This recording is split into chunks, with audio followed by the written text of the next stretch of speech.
You may have heard about this depending on where you live. Tonight, federal health officials are warning about one of the worst outbreaks of West Nile virus in our country's history, due in part to this unusually warm winter followed by a historic drought and a hot summer.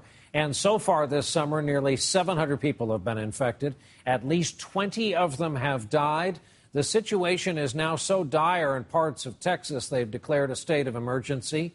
We get our report tonight from our chief science correspondent, Robert Bazell.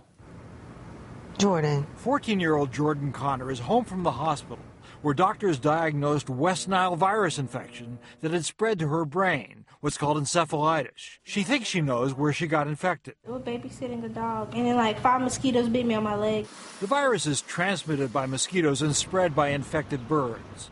This year, officials are recording a near-record number of cases. Hardest hit is the Dallas-Fort Worth area, where Jordan Connor lives. Health workers are going door-to-door warning of the danger, and spraying is underway in neighborhoods. The major cause? The weather. First 4 months of the year in Dallas, 70% above average rainfall-wise. Then it gets hot and dry. In fact, over the past couple months, they've had less than an inch of rain.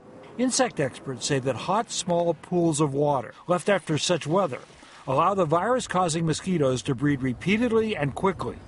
Most of those infected with West Nile have no symptoms. Some have flu-like illness, and a small number, like Jordan, get brain infection. The vast majority of people who get West Nile infection recover uneventfully and completely, but it causes encephalitis, and some people, particularly older people, in them it can get serious, and those are where the deaths are. The keys to prevention, experts say, are to get rid of pools of standing water. Try to avoid being outdoors during dawn and dusk hours, wear long-sleeve clothing, and put on lots of insect repellent. Despite the drought, health officials say mosquitoes will remain common and potentially dangerous in many parts of the country well into the fall. Robert Bazell, NBC News, New York.